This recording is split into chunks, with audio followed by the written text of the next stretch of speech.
Assalamualaikum warahmatullahi wabarakatuh.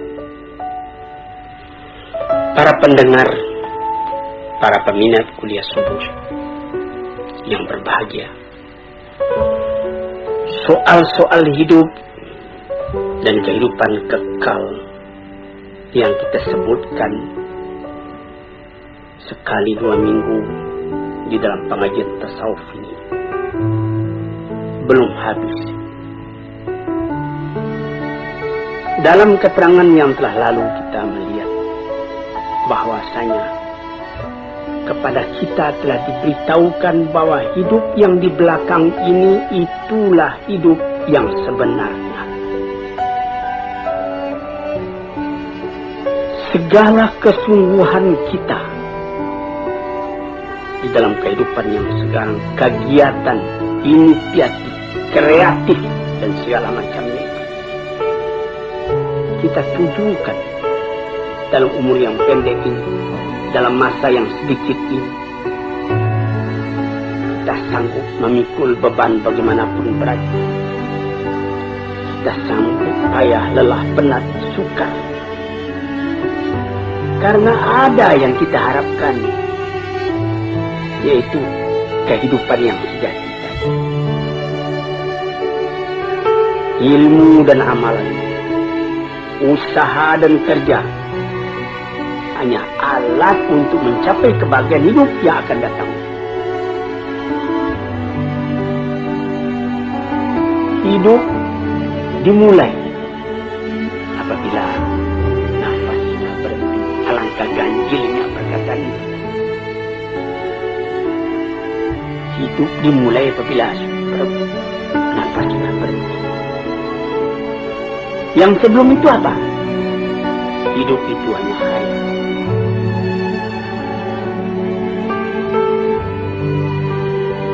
Hidup yang mengumpulkan di antara hilangnya yang disukai, yang tidak disukai. Hasilnya tercapai apa yang dicintai. Kesucian. Kita tidak pernah kehilangan yang dicintai. Ketentraman, kesenangan, kebahagiaan. Itu yang dituju. Hasilnya ilmu dengan kehidupan yang demikian, tidak ada kabar yang lain yang kita terima melainkan kabar dari Tuhan, yang disampaikan dari tangan pertama dari orang yang paling sempurna akhlaknya, paling luas ilmunya, paling benar katanya, yaitu Nabi SAW dan nabi-nabi yang dahulu dari dia. Sejak dari Nabi Adam, Idris, Nuh, Ibrahim, Ismail, Ishak, Yakub,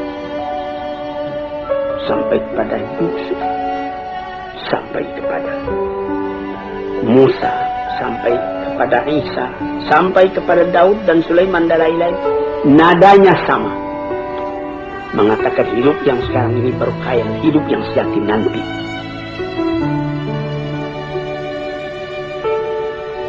Terbukti hal itu dalam hati orang yang beriman, sehingga boleh dikatakan dari iman tadi jadi menjadi keyakinan. Sehingga jiwa tadi lama-lama pindah daripada bayangan kepada kenyataan, daripada khayal kepada yang akan hilang, daripada hidup yang fana, karena inginnya kepada kehidupan yang sejati, karena rindunya kepada kekuasaan yang mutlak.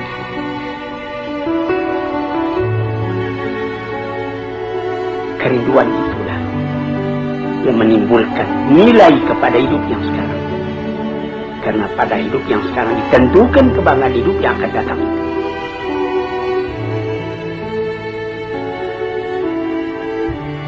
Oleh sebab itu, maka barang siapa yang musafir,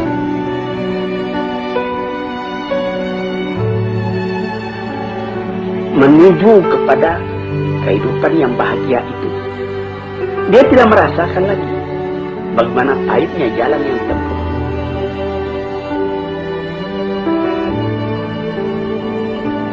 dia mengorbankan segala tenaganya, memandang ringan segala yang berat, dengan cinta, dengan riba, dengan hati lapang,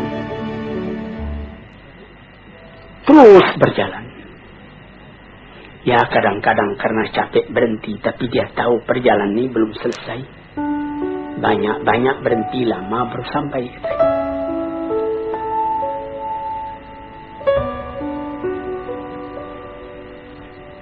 Tuan-tuannya yang terhormat, orang yang tidak melihat ini, tidak sampai kepercayaannya kepada ini, adalah orang yang tidak mempunyai ketenangan di dalam kehidupan. Dia lekas putus asa. Ada orang-orang filosof, filsafat yang mengatakan hidup ini, katanya, ialah meminta kepuasan. Ini ada yang disebutkan di dalam falsafah modern, eksistensialisme, mengakui adanya wujud. Sesudah wujud tidak ada lagi. Itu kesempatan ketika wujud, ketika ada itu lepas.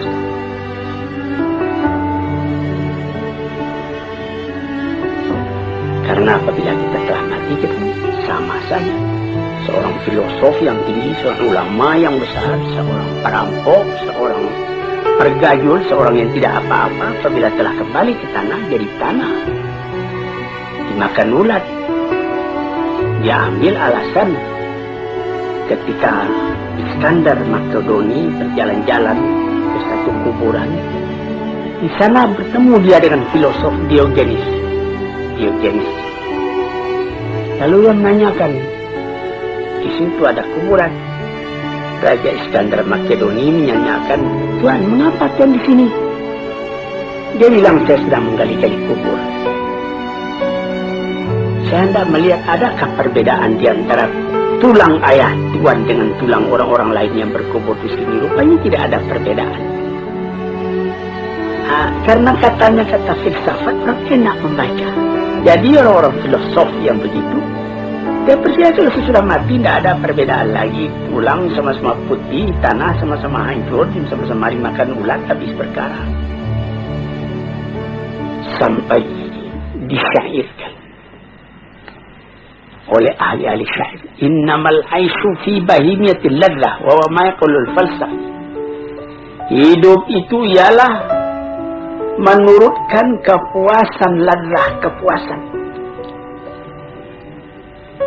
Segala yang ada ini katanya yang penting puas. Puas makan, puas minum, puas bersanggama dan lain-lain sebagainya. Piala dari kematian menyamakan antara orang pandai dengan orang bodoh. Orang-orang yang bodoh itu di bawah bumi sama kedudukan dengan orang filosof.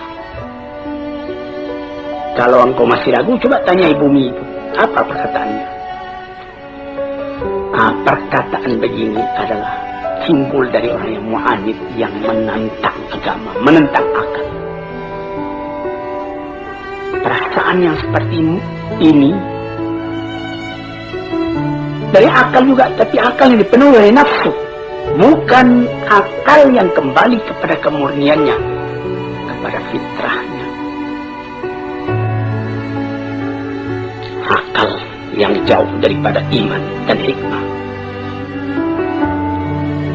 Cobalah, hai Malang, apakah oleh karena maut itu menyamakan yang salih dengan yang talih,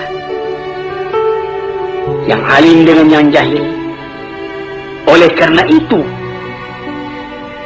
maka dikatakan bahwa kita sama-sama sekali.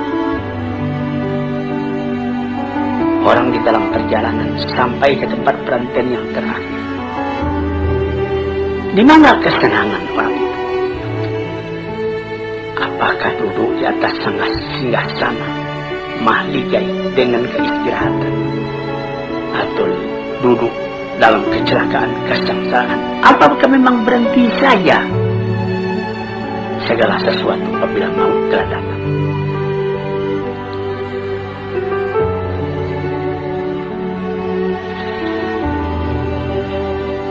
Tanyakan katanya kepada bumi, kata Al-Syair tadi.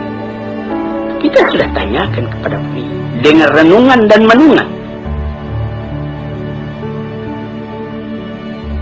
Memang di dalam bumi berkumpul segala tubuh, segala badan, tulang-tulang. Kafir dengan iman berkumpul, nasab keturunan berkumpul. Tetapi kalau sekiranya mati hingga itu saja, guna apa agama ini semua? Apa kita semua akan memutuskan saja habiskan segala agama? Orang mengatakan habiskan segala agama, kemudian dia membuat agama sendiri. Seumpama ketika terjadi serangan besar-besaran dari Hitler menuju Rusia, nyaris saja Rusia kalah waktu Stalin masih hidup. Apa yang dikerjakan lebih dulu oleh orang-orang pengikut Stalin, oleh orang komunis ketika itu, mempersiapkan kuburan Lenin, karena di situ diletakkan di dalam keranda kaca tubuh Lenin itu. Kemana mau simpan ini? Kalau betul orang itu konsekuen dengan pendiriannya, apa guna itu disimpan? Yang pikiran itu kan bukan pada tubuh itu. Nah, ini kita melihat bagaimana bahwa manusia itu bagaimanapun radikal, ateis dan segala macamnya rasional, tapi ada masanya rasionalnya itu berhenti. Ada masanya perasaan mendorong kepada segala hal, sehingga disimpanlah mayat Lenin itu, dipelihara baik-baik. Sesudah aman baru dikembalikan ke tempatnya asli. Datang orang berziarah bersama-sama kepadanya. Padahal kalau ditanya kepada mereka, mereka akan mengatakan sesudah mati itu sudah sama saja antara Lenin dengan pergajul, dengan perampok, dan lain-lain sebagainya.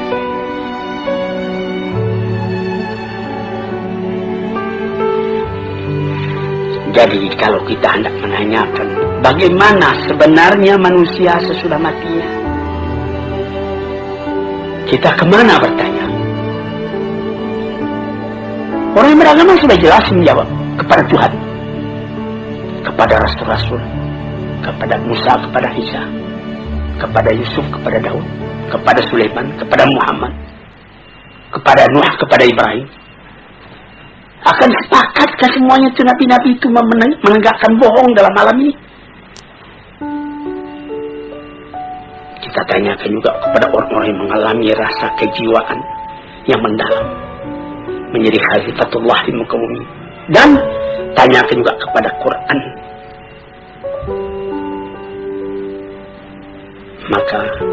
Dan tanyakan juga kepada orang-orang yang telah berpengalaman. Tanyai ilmu, tanyai iman. Sama sekali itu adalah saksi yang dapat diterima. Tanyai akal, tanyai fitrah murni. Dalam Al-Quran dikatakan, Am hasibal ladzina yakrahus sayyiati an naj'alahum kal ladzina amanu wa 'amilus shalihat sawa'an mahyahum wa mamatum sa'a ma yahkum.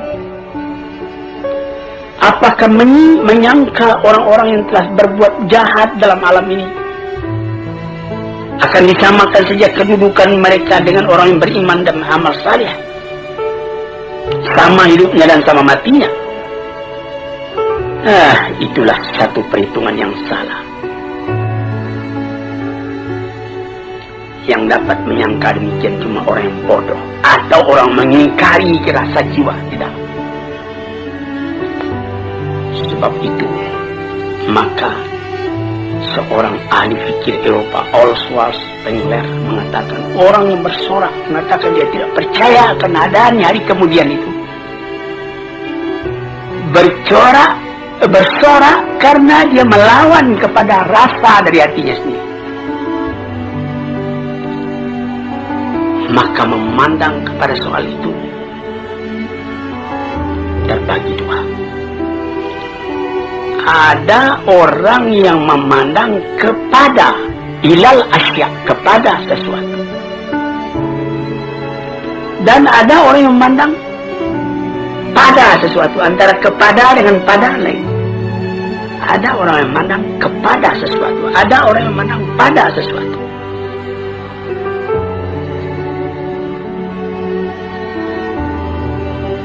Orang yang cuma memandang kepada sesuatu,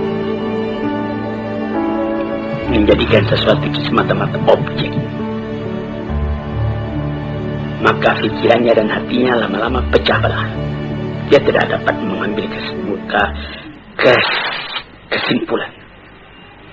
Pandangannya cuma dengan panca indera, tidak akan memberikan faidah kepadanya. Li'annahu lima faqada ikhtiyar awalan fa inna faqada ikhtiyar tsaniyan. Karena dia tidak dapat memilih sejak pertama sampai kepada yang seterusnya, tidak ada pilihan lain. Tetapi orang yang memandang pada sesuatu, bukan kepada sesuatu. Pandangan yang tadi membawanya menyeberang kepada rupanya dan hakikatnya dan maksudnya. Ini apa? Dari mana ke mana? Kalau dia memandang sesuatu di hadapannya itu, menjalar pikirannya tadi kepada yang lain, sebab dan akibat yang timbul dari itu. Sampai dia mengaji juga apa arti wujud dari ini, apa hikmatnya, dan apa ilmu yang sempurna dalam ini. Tambah lama derajat pandangannya pada sesuatu itu, dapat membawanya membedakan mana yang sahih, mana yang benar, mana yang salah, mana yang kekal, mana yang fana. Dia memandang kepada kulitnya dan intinya. Misalnya, kita ambil permisalan orang yang memandang kepada sesuatu dengan pada sesuatu. Kalau dia memandang kepada sesuatu, terbujur mayat di hadapan matanya. Dia lihat ini tubuh akan dimasukkan ke dalam kubur. Sesudah dalam kubur dia akan cair, tidak ada apa-apa lagi. Filosof masuk ke dalam cair, hancur jadi tanah. Psikolog masuk ke dalam kubur, hancur jadi tanah. Dia memandang itu, tidak ada artinya. Tapi kalau dia pandang kepada sesuatu, ditukar dengan pada sesuatu, dia lihat, dia bawa kepada dirinya sendiri. Bercerai nyawa dengan badan. Apakah arti perpisahan itu? Apakah dikatakan oleh Suhrawardi, filosof dan ahli tasawuf yang besar? Dia mengatakan, badanku ini mengurung keadaan hakikatku yang sebenarnya. Aku terikat dalamnya. Tapi apabila aku mati, artinya perceraian antara hakikatku yang hidup dengan badanku yang akan jadi tanah. Aku tidak mengenal mati. Aku melihat lagi kehidupan yang terus yang disebutkan oleh Jalaluddin Rumi di dalam pengajian tasawufnya, sampai mencapai tingkat yang paling tinggi, dan kemudian diluaskan lagi oleh Iqbal bahwa apabila beliau manusia itu mati, dia akan mencapai tingkat kesempurnaan yang paling tinggi. Sebagai penghambat keraguan kita, kebenaran hal itu, kita mesti berani mengatakan Muhammad, na'udzubillah, Muhammad bohong, Ibrahim bohong, Ishak bohong, Ismail bohong, Isa bohong, semua nabi-nabi yang mengatakan hal itu kita bohongkan. Na'udzubillah. Disinilah saudara-saudara yang terhormat, pentingnya pengajian. Kalau kita telah tahu bahwa dunia ini adalah jalan, jembatan untuk menuju penyeberangan yang luas, yang kekal, tentu kita akan menyediakan bakalan itu. dia tidak akan kekal di sini. Dia akan meneruskan perjalanan kepada tempat yang lain, tempat yang kekal, tempat tinggal. Manusia dipanggil ke sana, dan manusia mau sampai ke sana dengan persiapan hidup yang sekarang ini, mengerjakan yang merintahkan Allah, menghentikan apa yang dilarang, yang disampaikan oleh nabi-nabi dengan isyarat, dengan bukti.